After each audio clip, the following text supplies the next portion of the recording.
The NonStop Radio Show. Non-stop hip-hop. The hottest underground hip-hop and R&B show on this side of the net.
Yes, ladies and gentlemen, welcome back to the show. Once again, it's your boy EMillio EgBar. And I would like to say thank you to each and every one of you for taking the time out of your busy schedule to tune into tonight's presentation as EJP Entertianment Presents the Artist Spotlight. You already know what it is. We at the point of our show where we are joined by tonight's special guest. But before we do so, ladies and gentlemen, please make sure you go follow us on IG at EJP_Entertainment to stay up to date with everything related to EJP.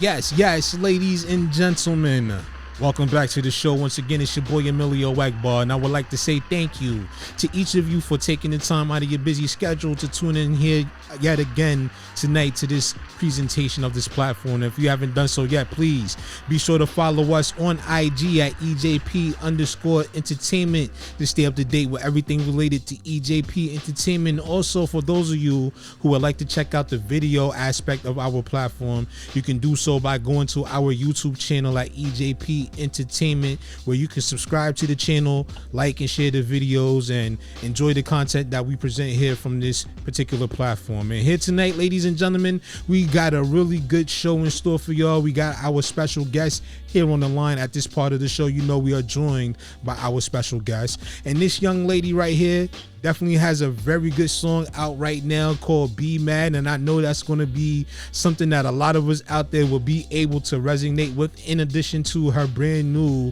album, which is out there as well. But we're not going to get into that just yet. I'm going to let her get into that. And with that being said, folks, please help me welcome to the show Miss Emily Ryan. Emily, how are you? Welcome to the show. Hi, how are you doing? I'm doing well. Thank you for asking, and we are glad to have you here as our guest tonight. So welcome once again. How are you feeling tonight? Thank you. I'm feeling great. I'm excited. As we are too. So we definitely have mutual feelings when it comes to the excitement right now. I'm glad to have you here and all that good stuff. And normally we like to give this point of the conversation to our guests to give them the opportunity to kind of give a little brief introduction about themselves to the audience, to give them a chance to tell a little bit of their story. So if you would, the floor is all yours. Great. So I'm sure a lot of you don't know me, but my name is Emily Ryan, and I am a singer and an actress. But mostly, let's just focus on the music for now. I just released my debut album called Emily's Party, January 13th. And that's been just my dream project. It's been a long time coming. I've been in the music industry or the performing arts industry my entire life since I've been a little kid. And the stars finally fell in line last year. And I was given the really awesome opportunity alongside my producer to do a full-length studio album. And it's really just been a dream come true. The whole process was literally, we did the whole album and over the course of the year, but essentially the bulk of it in 2 months. And it was just a really wonderful, great experience. And I'm so happy with the product. And I think it's something that everybody can kind of resonate with, but also have fun with. That was the most important thing to me. That's cool. And I like that. I like the title of your album called Emily's Party. So I guess we can consider this conversation Emily's After Party, because we're going to be talking about your album. We're going to be talking about your experiences in the music industry. And wow, having started at such an early age, like what drove you into getting into the music industry? I mean, from when I was a really, really little kid, I was in theater. Okay. And I loved it. And then maybe around like middle school, high school, I still loved theater. I was still super, super active in the theater community. But everybody started asking me at that point, like, are you going to do Broadway? And as much as I love it and I love the theater, I knew I wasn't necessarily like a Broadway actress. Like that wasn't my vibe. I wanted to be a rock star. Like that's what I wanted. So I knew that would be like considerably more difficult. But I didn't care. And I set forth to make that possible in any way, shape, or form. So I literally just picked up and moved to New York when I was 19. Okay. And said, I'm going to be a rock star. Okay. So how long have you been in New York? You still here in New York, or you just, you left and came back, or how did that work for you? No, I'm still here in New York. So I graduated high school. I did my first 2 years of college. I'm from Detroit originally. Okay. So, I graduated high school. I did 2 years at Oakland University just to like work and save as much money as humanly possible. And then I literally like picked up all of my shit and moved myself to New York at 19. Nice. And with like no plan. I mean, I transferred schools, so technically I was going to Pace University downtown, but like literally like essentially no plan other than like, I'm going to be a rock star. So I'm leaving. And so I moved to New York. I got a job. I was already bartending, so I got another job bartending because, rent.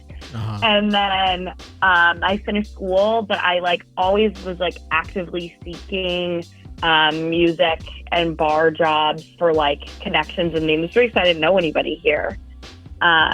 So I worked at, recording studios, and I was one of the head bartenders of the 40/40 Club for 6 years. And I was just like doing as many things as I could do with like my little connection to find, ways to make it possible. And sure enough, like 6.5 years in, everything fell in line, which was really lucky, but really awesome. I can just imagine you have an incredible story that goes behind that, coming from Detroit. I got to say shout out to Detroit, by the way, because that's one of my favorite cities when it comes to, just music in general. As far as the hip hop scene is concerned, you have a whole lot of dope artists. Everybody knows Eminem, of course, but then you got the D12s, you got the Kid Rocks, and you got a lot of other, pretty notable artists that have came out of the Detroit area. And also coming from Detroit, coming here to New York, a whole different city, much larger in size, more people and everything like that. It seems like a lot of people love to come to New York to make their dreams come true. So how has it been for you through the course of, your transition from Detroit and from college to coming here to New York and pursuing that goal of becoming a rock star and also pursuing your acting career? I mean, I always say, like, I loved growing up, like, in and around Detroit. I had really great experiences there. Like, I really have no complaints. Like, I love it there. I still go and visit. I still go see my friends. It's definitely a really cool, unique space to be in. I lived in a suburb, like 20 minutes outside the city. I grew up going downtown.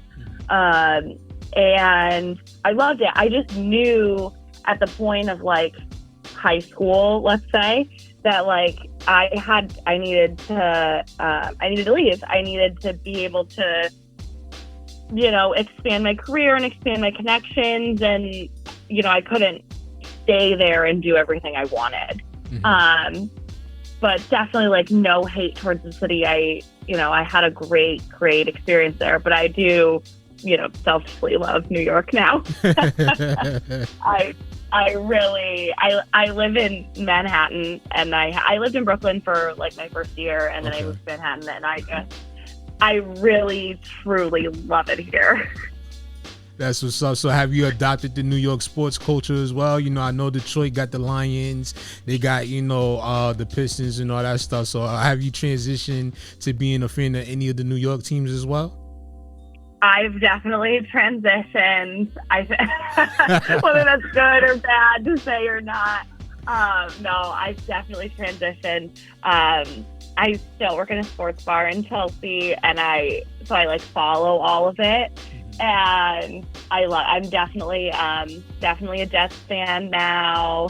I'm definitely a Rangers fan. I still love the Red Wings. Okay. But I definitely follow up with the Rangers.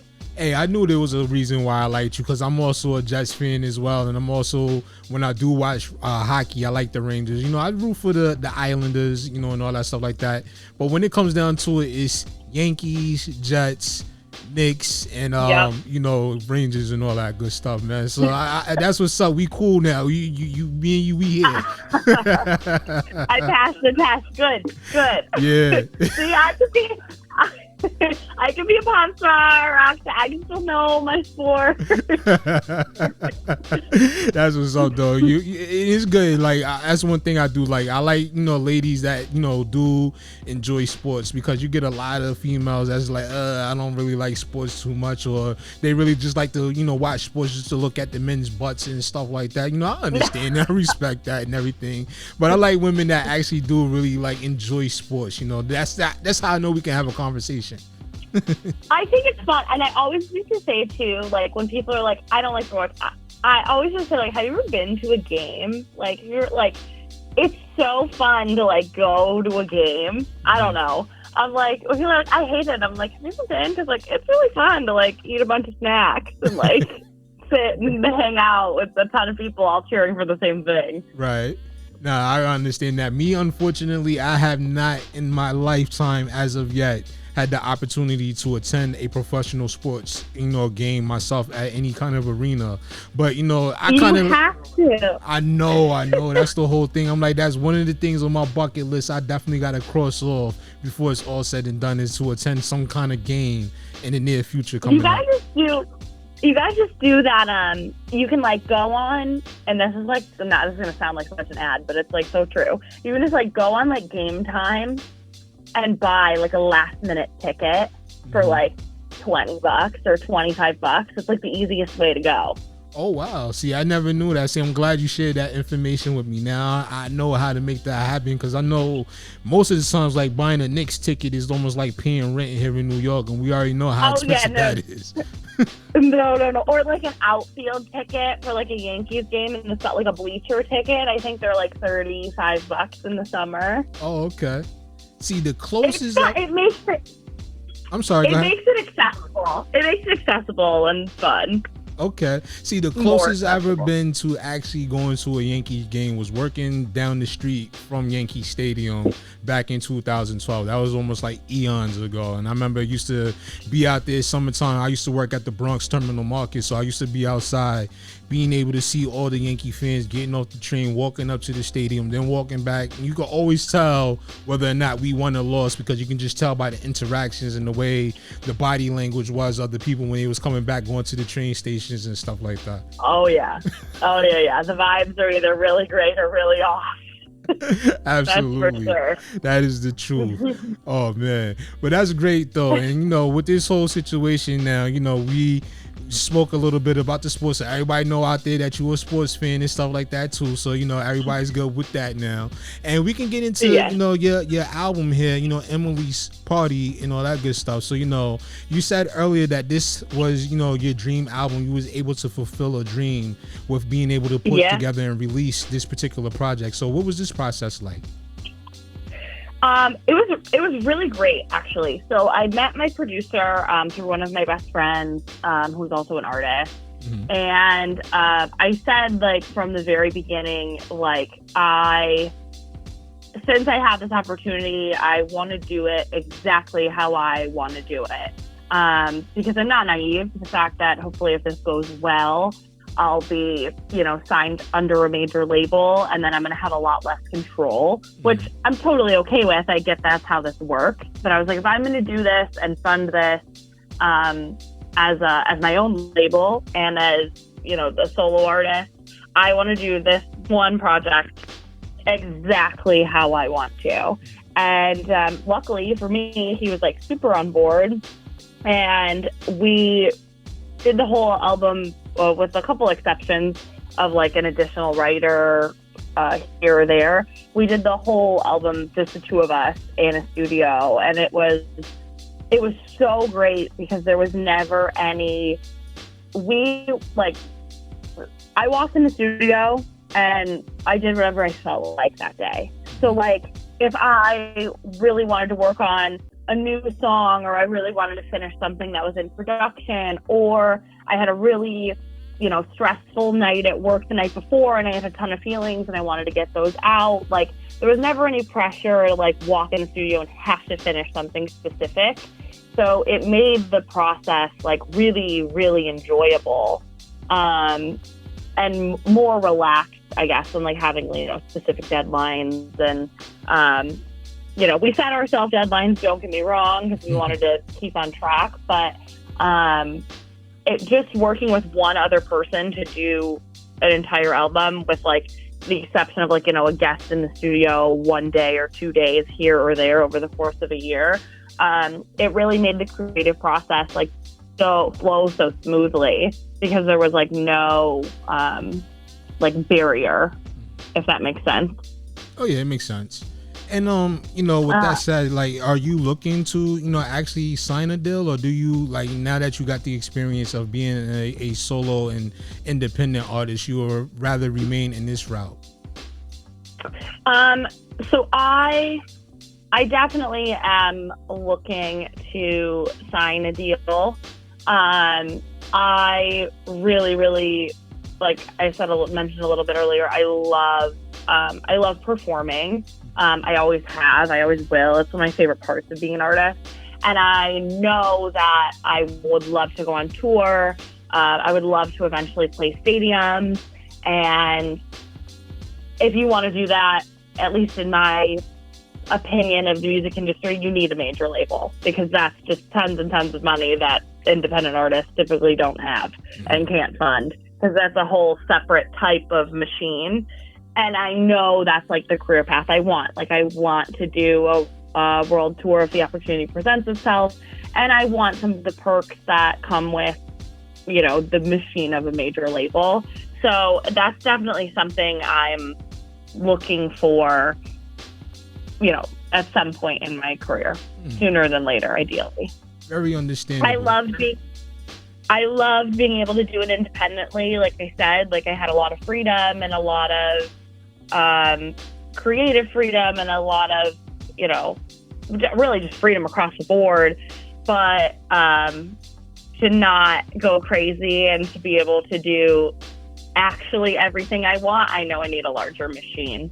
Oh yeah, behind me. And that's the one thing, I do, I understand exactly what you're saying and everything. And that's the one thing, I do, appreciate when it comes to the labels, is the fact that, they do have a much larger machine, financially, for an artist to be able to enjoy those, those experiences of performing on stages, performing in stadiums, doing tours and such of that nature.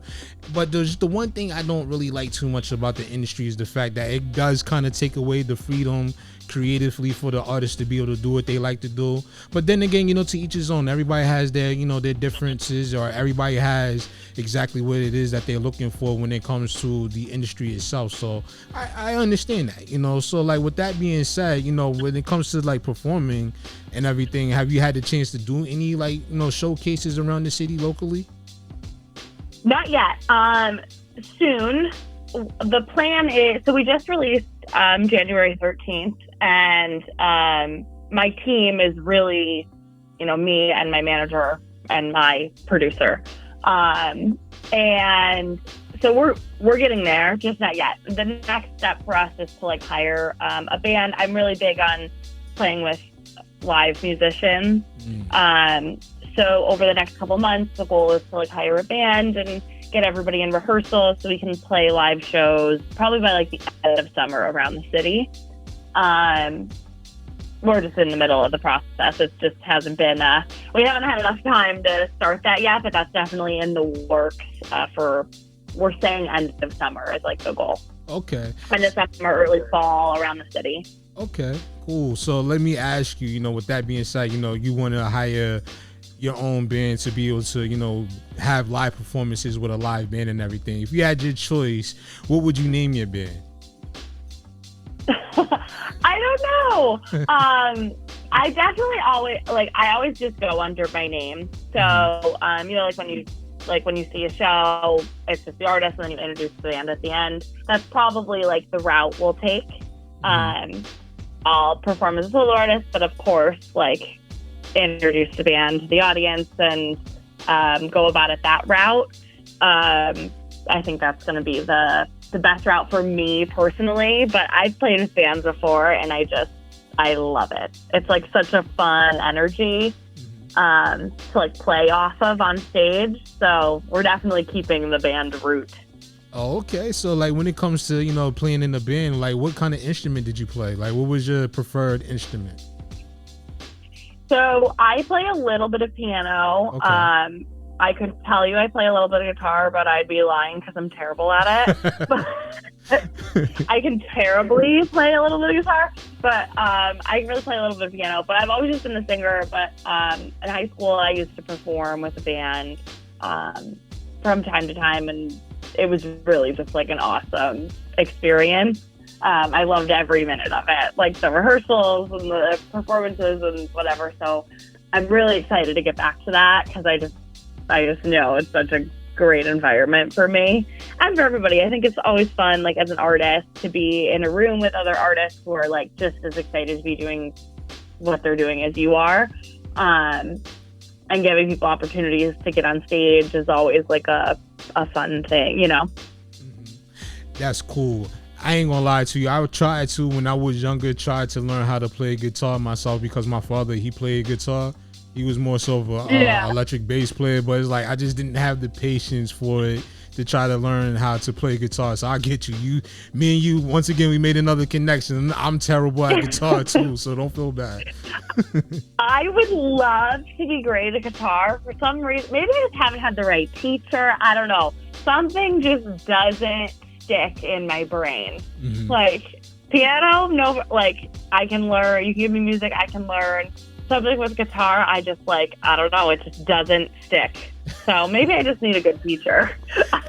Hey, that could be the possibility. You never know. I mean, you got a lot of people out here. I have conversations with people prior to, learning guitar and everything like that. And a lot of them told me they were self-taught. But then you have some of them like, I just went to YouTube and watched how somebody learned how to play guitar through that way. And then I taught myself eventually. And now here I am. I'm sounding like Jimi Hendrix on stage, or sound like I could be a part of Aerosmith or something. People got stories. Listen, people that can do that, more power to them. Like, I can sing. You need me to sing something? Oh, man. And when it comes to your singing, you definitely got a really good voice when it comes to your singing. Like, have you drawn any comparisons to anybody when it comes to, like, your singing voice? So I always said, like, when people ask, because people always ask, like, who do you think you sound like? And that's always a really hard question for me, because I do think I have, like, a true pop rock voice. Mm-hmm. But I don't know if it's, like, super comparable. I always just used to say, like, it's like a Pink meets, like, Miley meets, like, Paramore crossover. Okay. Because it's kind of like a little bit of all of those elements. Like, I have the little, like, grungy, growly, like, Miley moments, but I have a low belt like Pink does. And I use the, like, similar rock palette to, like, a Paramore. It's kind of like a hybrid, but I think that's all good. Like, those are all good things. I think so too. It was pretty good comparisons, and the fact that you named Pink was one of the things I was kind of thinking about earlier when you had when I was listening to the song "Be Mad" and everything. I'm like, I can hear it a little bit now that you mentioned it and all that stuff. So I think you in good company, you can say. I love that. Hey, listen, I'll take it. There's a lot of really strong, powerful female performers that I would feel very lucky to be compared to. So I'll take it. Now, as far as powerful female performers, like, who are some of your favorites? Like, who were some of your favorites that maybe inspired you to take on your own identity as a performing artist and also doing pop rock? I love Lady Gaga. I love her. I saw her play live. Well, now I've seen her play live a bunch of times, but I saw her play live for the first time in high school, and she just put on the most amazing, I think it was the first Monster Ball tour.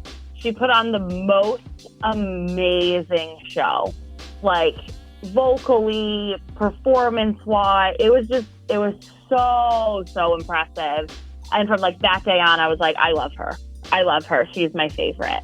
And I've seen her many times since then, and she never fails to impress every single time. So she's my favorite for sure.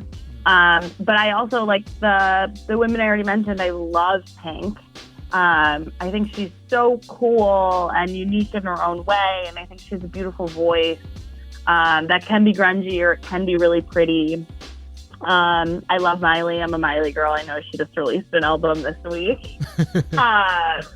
I've always loved her. I love Adele, but I know I am not Adele. but I love her. I think she is just sickly, amazingly talented, and I think she's really cool. I would love to be friends with her. Who else do I love? I grew up on a lot of like 80s rock and roll. Okay. So, like, I grew up with a lot of Guns N' Roses and a lot of Aerosmith, and I made sure to take, like, elements of that and put it back into my music. Like, I would say the album itself is, like, really guitar heavy because of that, because that's just something I grew up loving. Mm-hmm. But I feel like the female performers that I resonate the most with and that I've loved and look up to all kind of share, like, similar elements. They're all a little edgy and they're all a little out of the box, and they all really don't care what anybody thinks. They just kind of do exactly what they want. And that's, like, a huge underlying theme of my album to begin with. do what you want to do, like do what makes you happy, do what makes you feel powerful, because I think that's just such a strong message. And if I didn't ignore people's opinions, you know, for a lot of my music career, I would not be where I am today. And so I made sure that was like a huge theme in the album, but I also realized that that's a huge theme in like the artists that I look up to. So, yeah, so those are my top. Okay. And now I wanted to ask you, you know, with that being said, you know, when we take a look back now at your own album, Emily's Party, was that the kind of message you was trying to get across to your listeners? Was, you know, be free, do what you want to do, and if anybody's mad about it, let them be mad? Was that the kind of message you was trying to, you know, illustrate? Absolutely. I think like Be Mad, is like really a great embodiment of that. The record really says like, you know, you can be mad, like you can be mad, I don't care. Like, and I think like not enough people like do that. Like, because I think like people worry about, you know, well, if I say this, somebody's gonna say this, or if I do this, somebody's gonna do this. And I've always, at least like career wise, have just been like, I don't care. Like, if somebody's mad, I'm not worried about it. Like, the record says that multiple times through multiple songs. Be Mad, I think, says it like the most direct, the most direct way. But I think it's just so important, and I think like people nowadays, like, and I'm saying it obviously within reason, but like people nowadays just like don't chase what they really want. That's true. And I don't know why, but I think they're worried about, you know, society's opinions and their parents' opinions and people, which like, you only live one life. So you should do whatever makes you the happiest. And I truly believe that. And so I wanted to make sure it was like a overarching message. You know, and I totally agree with that 100%, because you saying that just made me think about the times back when I was growing up as well. And I used to like hide the little things that I wanted to be able to do, or the little passions that I used to have. Like when I was growing up, I wanted to be a hip hop artist myself, and there was various things that I wanted to pursue, but I was more worried about what people would have thought about it, or what my parents would have said, or if they would have accepted me pursuing these particular, you know, goals that I have in mind that aren't so traditional when it comes to what everybody else is accustomed to. You know, like a lot of people, they're used to just, you know, they go through school, they find a job, maybe go to college or whatever the case may be, and then they spend like the next 30 years of their life stuck at this profession that they're not really happy with, instead of just going out there and finding their passion and actually what makes them happy in life. So a lot of people go through life miserable, not having ever really experienced what true joy is, you know? Exactly. And I think that's like such a shame, because like, don't get me wrong, I know that this is like, you know, the path I chose is like not the easy, you know, way about it. But I think I just think it's important. Like, of course, like, you know, what I do and, you know, getting my own record out and, you know, working for myself and like doing all that is like not the easy way, and it's not the cheap way. Like, you know, I have multiple jobs on top of it to do it, but I'm so happy doing that because it's what I truly love. And I think people can tell, like, you know, people can tell when you are happy or you're not happy, or you love your job or you don't, and whatever that may be, like depending on the person. But I just think it's so important that you find or do what you love, and you don't worry about what like society has to say about it. Like, because at the end of the day, you're the only one that has to live with it. I agree with that one so heartily. I truly do agree. And it's like they say, you know, when you find something that you love and you do that as your profession, and it doesn't really feel like work when you really sit and you think about it, you know? Exactly. Like when I'm, you know, on a music video set or in a studio or, you know, whatever, in a meeting with, you know, doing interviews, like it is work, but it doesn't feel like work. Like it's fun and it's like cool and it's I don't know, it's the experience that I wanted. And I'm so happy to do it. Like, I'll never complain about having to be on set at 5 o'clock in the morning. But if I had to go to work at 5 o'clock in the morning, I would be bitching and moaning and crying. Oh, you sound like me. But it's true. It's so true. And people just do it. You know, people be like, well, I got a good job, but I hate it. I'm like, okay, then quit. Right. Like, which I understand there's a lot that goes with that, but like, there's a lot of, you know, careers and jobs and things that like, you have to be able to find something you at least enjoy a little bit. That is true. Like, and I think what the disconnect comes is a lot of people get caught up with the fact that, all right, I have to have money to be able to, you know, maintain my household and be able to, you know, live the lifestyle that I want. And I think a lot of people, when it boils down to, is just afraid to take risks. They're afraid to, you know, bet on themselves when it comes to pursuing something that may not be what everybody else, you know, would particularly smile on, or whatever the case, you know? Yeah, I agree. I think you're completely right. I think that, and actually you put it even better than me, like betting on yourself, I think is the best way to say it. Like, people are afraid to bet on themselves. Mm-hmm. But it's like, if you know you love something and something makes you happy and you're young, even if you're not that young, I mean, I guess it really doesn't matter. But like, in my head, like when you're young, what do you have to lose? A little bit of money? Like, you don't have anything to lose. And like, if you're going to build something for yourself, of course it's going to cost a little bit of money. And if you lose it, okay, you know, you have tons of time to make it back. You know, it's not like you're in a house with, a wife and 10 kids, like, you know, so if you're young and you have nothing to lose other than a little money that you can always make again. And I feel like doing something and losing and knowing you tried sits a lot better at night than not doing it at all because it was the risky option. There you have it, that R word that everybody dreads so much, which is called regret. You know, and I wholeheartedly agree with you, because if you go and you try something and you fail, you'll learn to realize that failure wasn't the worst thing that could have happened to you. The worst thing in most cases is the fact that you didn't even attempt to even give it a try to see if this is something that would be what you would envision it to be. You know?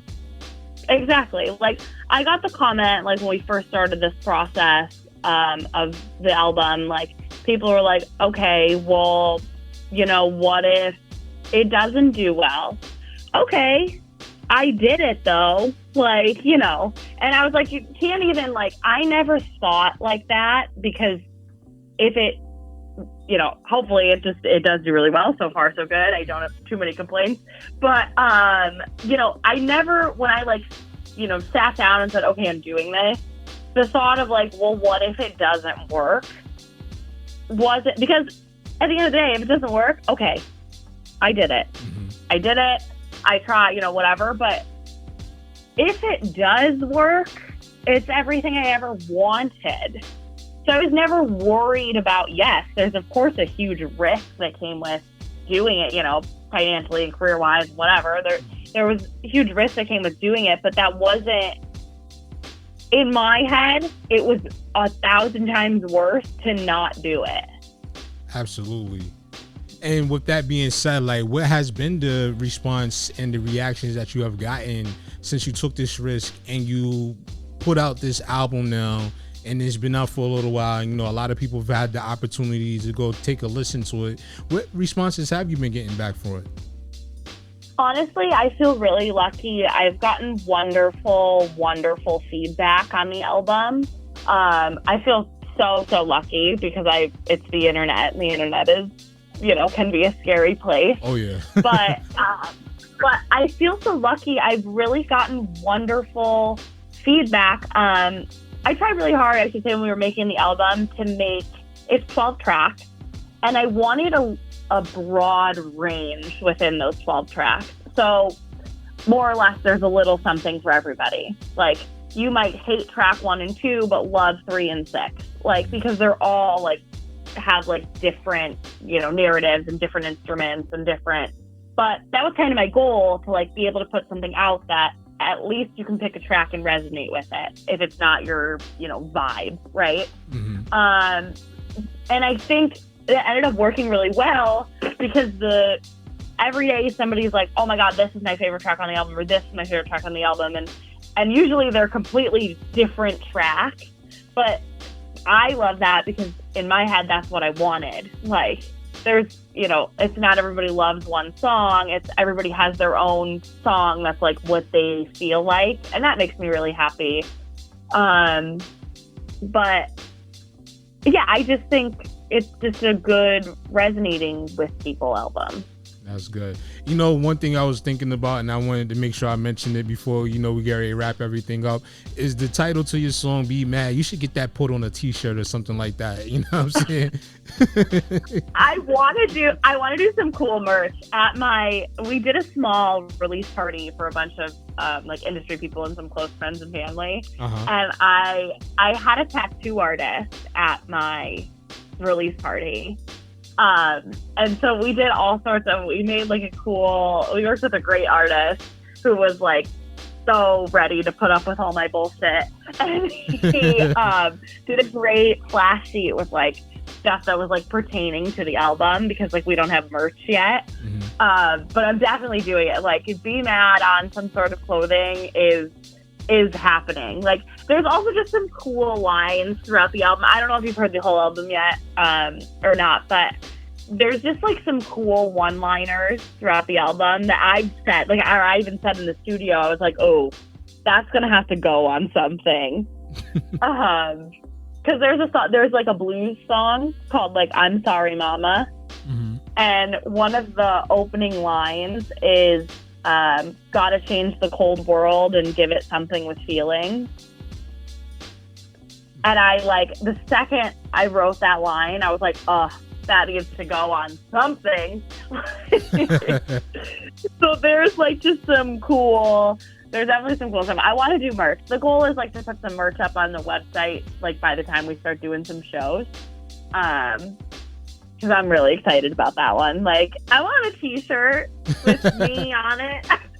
Like, that sounds so cool. Yeah, I think that would be very cool. And just to be, when you do get to the point where you start performing and you're traveling around performing your music and everything, just to look out into the crowd and see so many people donning your own merchandise, I think that would be a wonderful feeling that you wouldn't forget ever, I love it. Every time my manager, who's also my like very, very best friend in the whole world, we see a lot of shows together.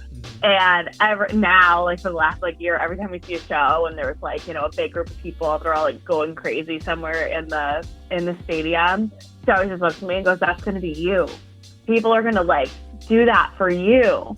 And I like hope she's right because it's like, I can't imagine that would be like the coolest feeling, I think. Now, a question for you now, before we get ready to, wrap everything up with this conversation, which has been great, by the way. And I do thank you again, for coming here onto the show and sharing your experiences with us. But one thing I want to ask, being that now you just cleared one hurdle with releasing this project and, you're giving it a chance to circulate around now. You got things going for you and you're moving in the right direction. What is next for you going into the rest of 2023 and beyond as far as your music is concerned? So immediately, like, I shouldn't say immediately, but like within the next handful of months, we do have a music video that's going to be released for Be Mad. So be on the lookout for that. That'll be the next release. Knock on wood, if everything gets the clearance that I need, we'll have a remix single out to one of the songs from the album with a feature, hopefully early summer. So we'll have another release there. And then, like I said earlier, probably some shows by late summer, and then we'll go from there. Cool. And for the people out there that's listening right now that would like to check out Emily's party, get in contact with you, reach out to you, follow you on social media, and even, bring you on to their shows, those that are listening, how could they make that possible? Absolutely. So as far as Emily's Party, the album is on all streaming platforms worldwide. So wherever you listen to music, you can just type in Emily's Party and find me. I'm a little red. I have a sparkler in my mouth, so I'm kind of hard to miss. It's just an album cover. As far as my socials, they're all exactly the same. It's This Is Emily Ryan on Instagram and TikTok and Facebook, and my website, thisisemilyryan.com. You can find me through any of those channels. Okay. I mean, I think for the people that's, watching the video element of this conversation, we'll be able to see it, and I'm pointing to it right now. Now, I actually have your album cover posted up on one of the screens right here. So, for people out there that want an idea what the album cover look like, if you can look right here on the screen, you'll see it. And it's a pretty dope album cover. Like, what made you go with this, as opposed to any other kind of, where you could have went with your album cover? Oh, I love this album cover. So Kai said earlier, I always lean a little edgy, and I love a good lingerie and leather moment. So I knew I wanted to do a ton of shots in that outfit or really similar outfits. And I just got a last minute idea of what if I just put a damn sparkler in my mouth? And my photographer, John, who was the most loving, he played along so well, because when we shot that picture, it was literally 20 degrees outside, and I was naked under a bridge in Queens. And, my manager is freezing to death. He's freezing to death. And I'm okay, guys, I'm going to strip and light a sparkler on fire. And luckily, I've built a good enough team to where they're just okay, no problem. But he took a ton of shots in the 2 minutes that sparkler was lit. Uh-huh. And when he sent them back, he emailed, he was I think you guys are gonna really love it. And I pulled up the images, and I was because there were some other cool images in this shoot, don't get me wrong. Uh-huh. There were some great things that could have been, but we pulled up this image, and I was I love it, I need it. It's Emily's Party, it's a sparkler, it's naked, it's a little rock and roll, it's it was such a vibe. I'm in love with the cover. And then the original cover was black and white, and my colors, I always just use black and red for everything. I'm not a big color girl. I'm a big neutral black with red girl. Mm-hmm. So my graphic designer was we could just make it red. And I'm I love everything about this entire conversation. Please make it red. And that's it. And that's it. And then we picked it, and I was this is perfect. I love it. It's everything I wanted. It's very creative. It's very, it kind of gives you a understanding, right away when you look at it as to what the album is going to be about. And I'm I kind of, now that I'm sitting here thinking about it, I wish I would have used this picture instead of, the other picture that was included along with your package and everything like that. Because I think people would really get an understanding and a feel for what this, particular album would be about. And I definitely like it, And with that being said, I got to ask you, you're welcome. I got to ask you 2 questions, as a matter of fact. One, sure. Well, all of those good, nice warm days that we have, y'all had to choose a 20-degree day to go shoot the video. Listen, it was just how it worked out. Uh-huh. It was when he had time and we had time, and it was literally just what worked. I was really excited. I'll shout him out. John Taylor is my photographer, and he's so talented and so busy.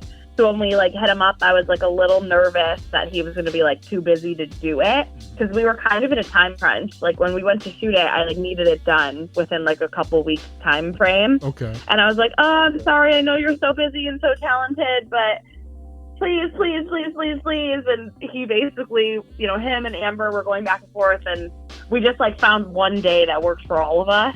And I was great, sold. I'll take it. Thank you so much. And then, like, of course it happened to be 20 degrees that day, but, like, what are you going to do? Sometimes you just got to freeze for the art. Right, I understand. Now, I was just joking when I asked you that question. I was just, wanted to bring a little humor to the conversation and everything like that. But another thing I wanted to ask you, with the album cover in mind, and the fact that you mentioned earlier that you like to, model and like lingerie and stuff like that, would you find yourself doing that if the opportunity presented itself to you? Oh, yeah, I would definitely do it. I think it's so fun and it's so empowering, and like, I don't care. Like, you go on my Instagram and find bikini pics and, whatever. So it's just like, to me, that's always just been such a fun thing. Like, I'll do it. Like, I have no shame about it. Like, I'll do it. I love it. I'm definitely here for it. No doubt about that. Well, Emily, we do want to say thank you once again for taking the time out to come here onto our show and be a guest here today. We really did enjoy the conversation. Well, I should say I enjoyed the conversation with you, and I hope that you enjoyed the conversation as well. And, for people out there that are listening, for them that would like to, reach out to you, hear your music and all that stuff, where can they find you again? This is Emily Ryan on every platform, or Emily Ryan or Emily's Party on Spotify and all the music listening services. Cool. Sounds good. So for everybody out there that's listening right now, make sure you go check out Emily's Party. We're going to get into the single Be Mad that's coming up next. So once again, we want to say thank you, Emily. And for everybody else that's tuned in and listening right now, keep it locked right here. It's your boy EMillio EgBar, and we'll be back with much more right after this.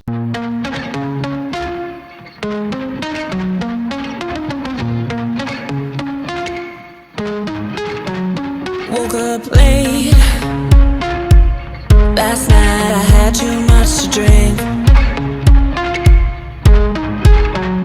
Missed my meetings in the morning. Americano get me going,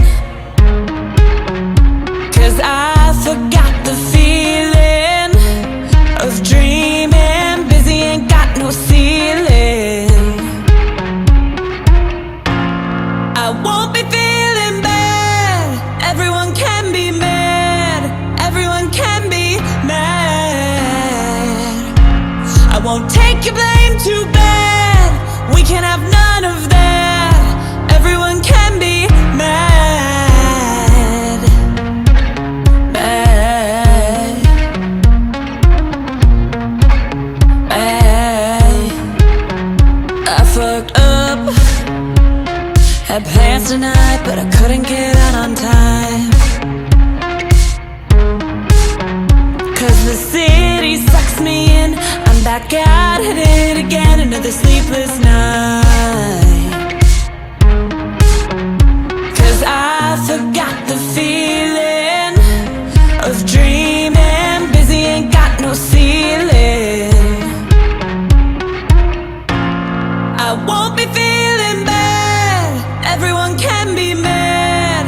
Everyone can be mad.